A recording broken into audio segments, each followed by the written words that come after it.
هذا جواب جميل. جاء تلميذ إلى أستاذه، هذا جوابي على هذا السؤال. جاء تلميذ إلى أستاذه فقال: يا سيدي، علمني كيف أرى رسول الله صلى الله عليه وسلم في رؤياي. ما بتصليش على النبي معقول صلى الله عليه وآله وسلم؟ اللي عاوز يرى النبي صلى الله عليه وسلم في الرؤيا ينتبه لجواب الآن ويركز قوي معايا.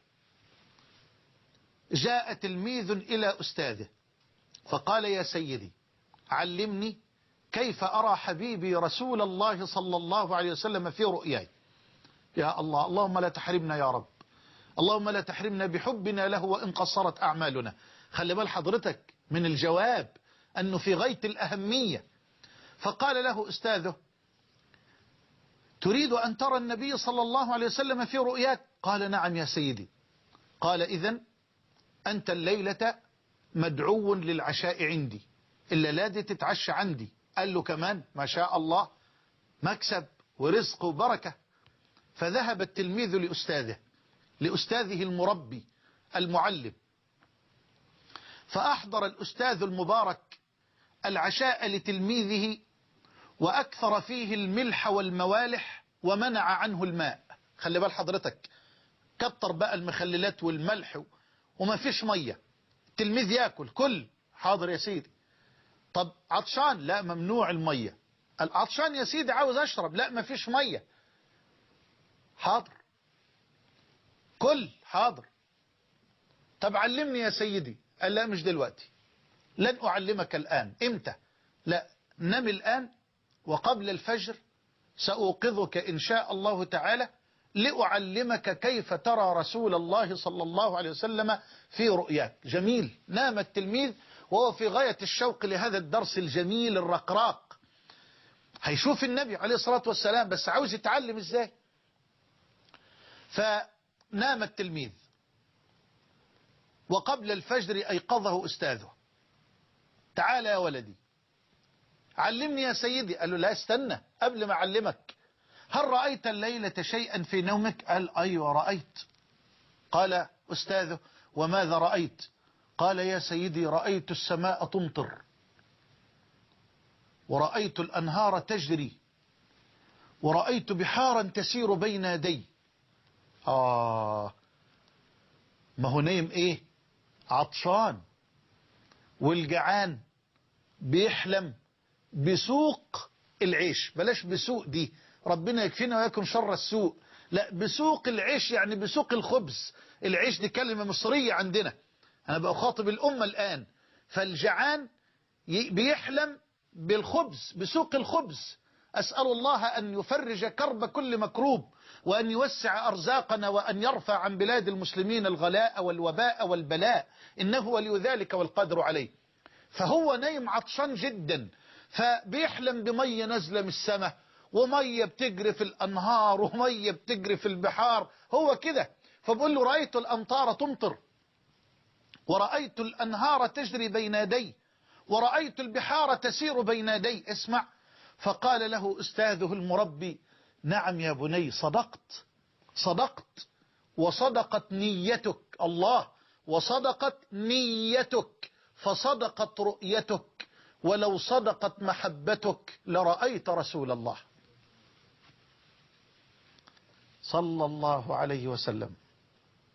الله يسامحك يا شيخ محمد، هو ده الجواب. هو ده الجواب.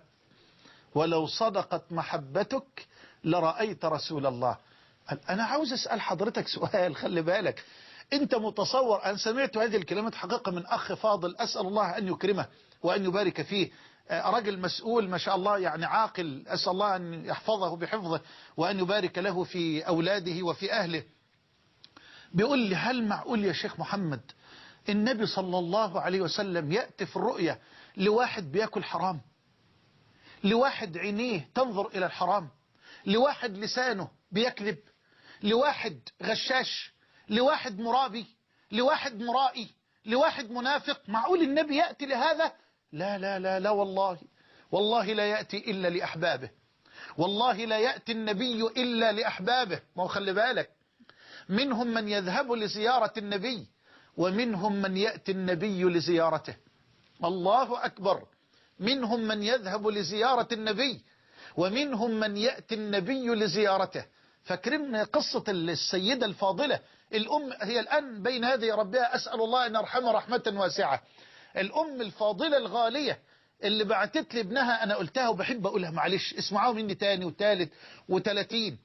الأم بعتت لي ابنها في درسي في المنصورة، وقال لي يا شيخ معلش سامحني أنا مكلف بكلمات أنقلها لك كده بنصها. قلت له اتفضل قول يا حبيبي. قال لي أمه يعني قالت له روح لمحمد حسان وقول له يا محمد يا حسان أمي منتظرك تيجي تزورها الليلة دي. قلت له اتفضل اركب. وذهبنا إلى قرية متواضعة جدا وإلى بيت مبني بالطوب اللبن طوب الني، بيت فقير متواضع. امرأة تجاوزت 70 من عمرها ما شاء الله، لا تغفل. هقول لحضرتك مش دقيقة، لا ثانية، لا يعني بقى خد كمان كلام الدكتور أحمد زويل فهمت ثانية، والله لا تغفل أبدا عن الصلاة على رسول الله صلى الله عليه وسلم. لا تغفل عن الصلاة على النبي أبدا.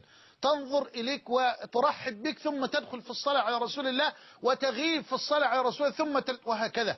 يعني شعرت بضآلة شديدة وحقارة شديدة جدا تجو إلى جوار هذه الأم الغالية الفاضلة. سبحان الله.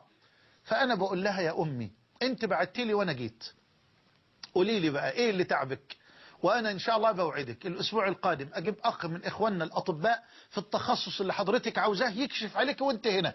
فنظرت كده وابتسمت ابتسامة جميلة فوق 70 سنة وقالت لي يا ابني أنا عارفة دائي ودوائي، أنا عارفة دائي ودوائي. فقلت لها والله تقولي لي. قالت لي يا ابني أصله سيدنا النبي ما جاليش في الرؤية بقاله 3 ليالي. يا الله. قلت لها ما جالكيش بقاله 3 ليالي، هو بيجيلك كل ليلة؟ قالت والله لو فات ليلة ما شفته أمرض، فأنا بقالي 3 ليالي مريضة ما شفتش النبي صلى الله عليه وآله وسلم.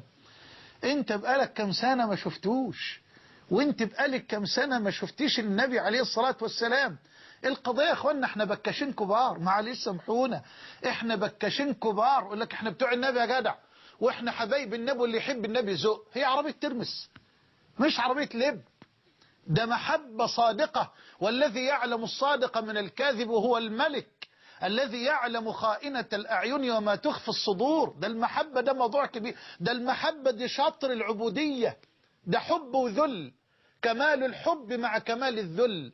هذه عبودية. ومحبتنا لرسول الله إنما هي محبة تابعة لمحبتنا لربنا جل وعلا.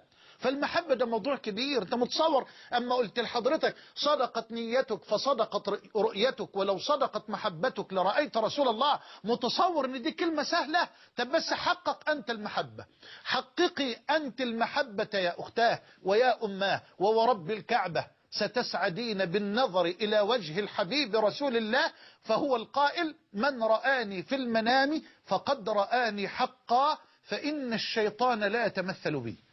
اسمع الرواية تاني، من رآني في المنام.